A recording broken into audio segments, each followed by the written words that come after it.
In the gleaming skyscraper that pierced the New York skyline, Elena Vasquez stood at the floor-to-ceiling windows of her corner office, her manicured fingers gripping a lukewarm coffee as she watched the city pulse below.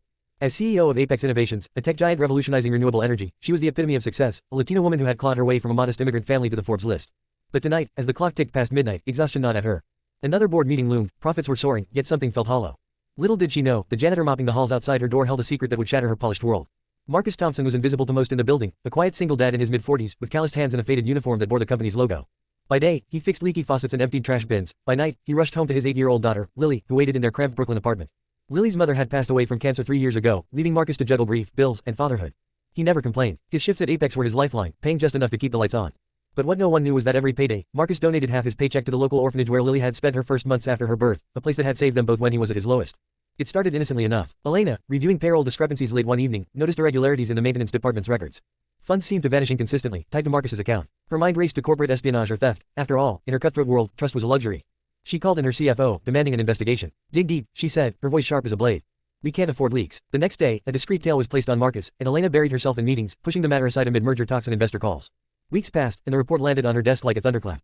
No theft, no fraud. Instead, bank statements revealed wire transfers to St. Mary's Orphanage, month after month, amounting to nearly $1,200 from his modest $2,400 salary. Elena stared at the pages, her heart skipping. Why? She dug further, pulling up his employee file. Widowed, sole guardian to a daughter with special needs, Lily had a rare heart condition requiring ongoing treatments. How could he afford this? The realization hit her like a wave. He couldn't. He was sacrificing everything, groceries skimmed, clothes mended, luxuries non-existent, for children he didn't even know. That evening, Elena couldn't shake it. She left her office early for the first time in years, driving through the rain-slicked streets to St. Mary's. The orphanage was a modest brick building in Queens, its halls echoing with children's laughter despite the peeling paint. Sister Maria, the director, welcomed her with a warm smile. Marcus. Oh, he's our guardian angel, she said, leading Elena to a playroom where kids clustered around donated toys.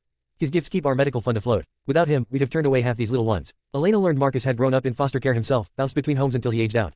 The orphanage wasn't just charity, it was redemption, a way to heal his own scars by ensuring no child felt abandoned. But the twist came when Sister Maria mentioned Lily. He brings her here sometimes. She plays with the kids, shares her drawings. Last month, he skipped his own rent to cover a boy's surgery. Elena's throat tightened. She thought of her own life, private jets, designer suits, a penthouse empty of family.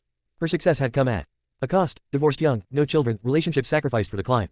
Was this what power meant? Hoarding while others gave all. The profound realization struck during a stormy night when Elena, unable to sleep, reviewed security footage from the office. There was Marcus, after hours, not stealing, but leaving handwritten notes in the break room, encouragements for overworked staff, like, you've got this, scrawled on napkins. One clip showed him consoling a junior engineer who'd lost a parent, sharing his own story of loss.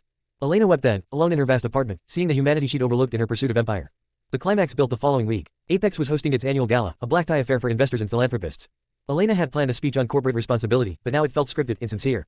As she mingled in her elegant gown, she spotted Marcus in the shadows, helping set up chairs, invited a staff but lingering unnoticed. On impulse, she approached him. Marcus, walk with me, she said softly. In a quiet alcove, she revealed what she'd discovered. His face paled. Please, ma'am, don't fire me. Lily needs the insurance. Fire him. Elena's eyes welled. Instead, she shared her own story, her parents' sacrifices fleeing poverty in Mexico, her drive to prove herself. You've shown me what true strength is, she whispered. In a moment of raw compassion, she announced at the gala's podium a new initiative, the Apex Compassion Fund, seeded with $1 million personal donation from her, matched by the company.